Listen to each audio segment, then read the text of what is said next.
São 2h07. A gente já abre a edição de hoje contando sobre um novo laudo da Polícia Federal que foi divulgado sobre a saúde do ex-presidente Jair Messias Bolsonaro. Ao vivo, a Janaína Camelo, quem tem as informações do Supremo Tribunal Federal, nos conta o que esse novo laudo revela e o que deverá ser feito, Janaína, com essas informações. Ótima tarde a você.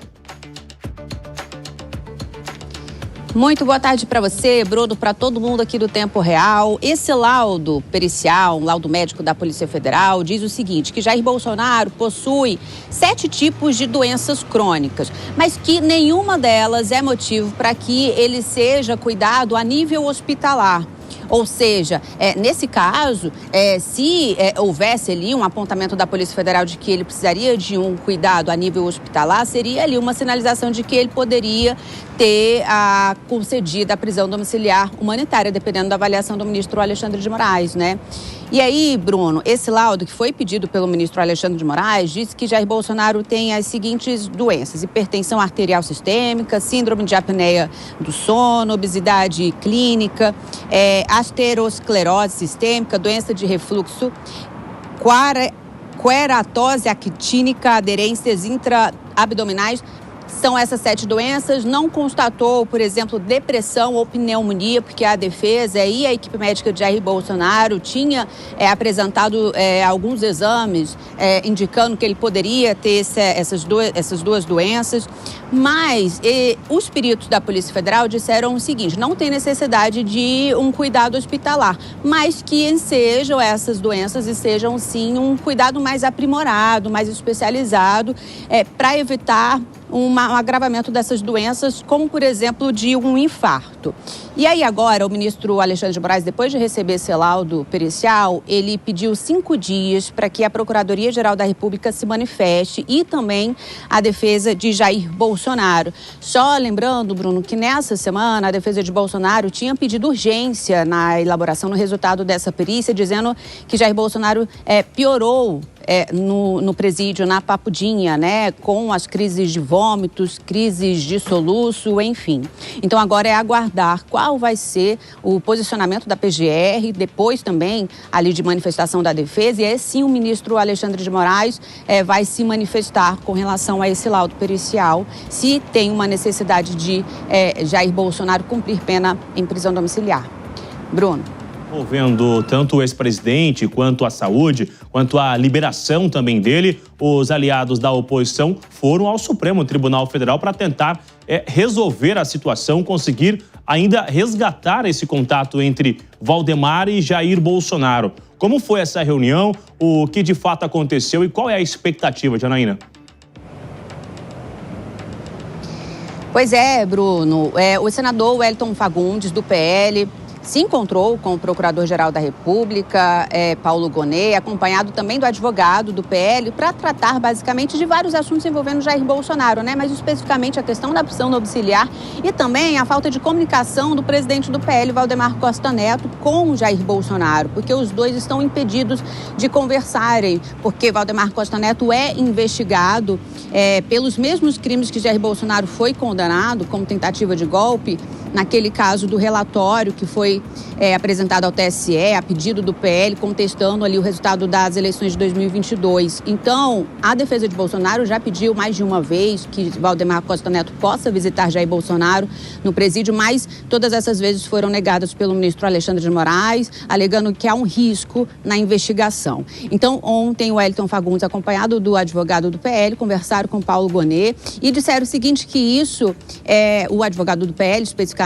o doutor Marcelo Bessa, que essa falta de comunicação é muito grave para a atual situação política, porque está no momento ali de coordenação estratégica da campanha do PL, especialmente a presidência de Flávio Bolsonaro, né, da consolidação ali das bases nos estados. A gente separou um trecho da declaração do senador logo depois dessa reunião lá no STF e a gente vai ouvir agora.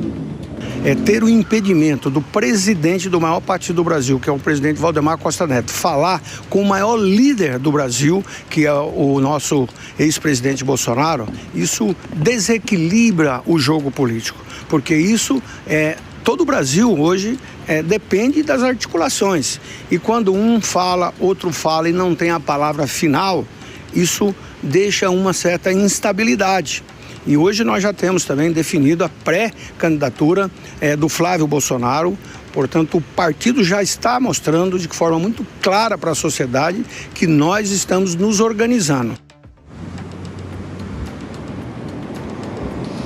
O senador disse que o procurador Paulo Gonet ouviu com muita atenção tudo que foi falado e que iria analisar essas questões, viu, Bruno? Com você.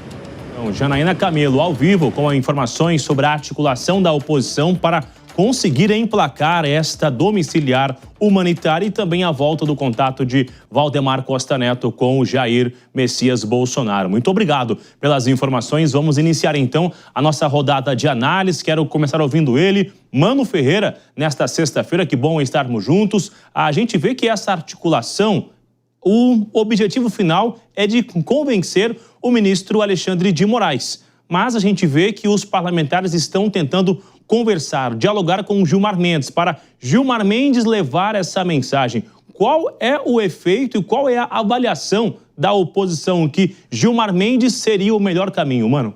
Ótima tarde, Bruno, para você, Márcia, Mônica e toda a nossa audiência na Jovem Pan.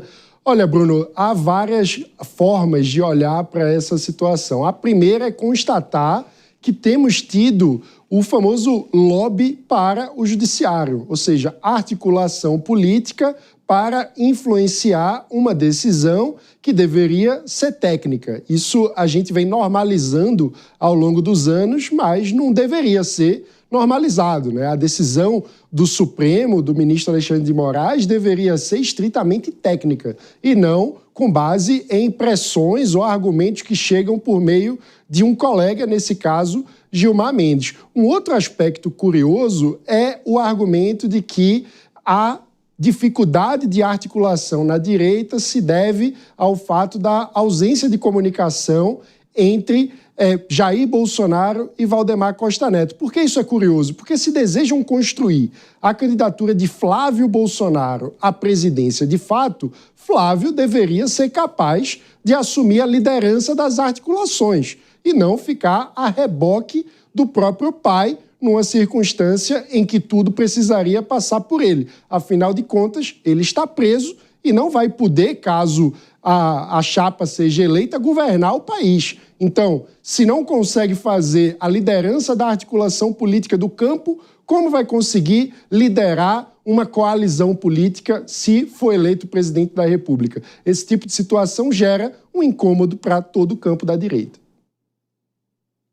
Vamos também repercutir a análise aqui de Mônica Rosenberg, também no estúdio conosco nesta sexta-feira. Mônica, quero ouvi-la porque é uma discussão que chama a atenção, porque diversos recursos, os advogados já tentaram audiências, conversaram com os ministros, mas agora vem uma ação do Congresso Nacional. Qual é a força de uma audiência de um senador da República para tentar convencer o ministro relator de conceder essa domiciliar a Jair Bolsonaro?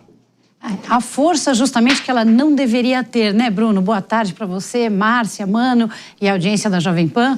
Esse tipo de interferência não deveria acontecer. Essa discussão deveria se manter, como o Mano já falou muito bem, simplesmente numa discussão técnica. Mas vamos entender o que está por trás de tudo isso? É uma forma de manter a relevância de Jair Bolsonaro. Enquanto nós estamos aqui discutindo onde ele vai cumprir a sua pena, estamos falando dele, estamos falando da importância dele, estamos falando da força dele na articulação política, a importância dessas visitas todas, cada um que pede autorização está de alguma forma mostrando que ele tem acesso a Bolsonaro, que ele estará dentro da cela. Então, toda essa discussão de como será o cumprimento de pena do ex-presidente Bolsonaro acaba dando a ele uma relevância que talvez ele já não tivesse se Flávio tivesse assumido o protagonismo e se a discussão ficasse no lugar onde ela tem que ficar, que é simplesmente se há necessidade médica para que ele cumpra a prisão domiciliar ou se ele pode continuar na papudinha.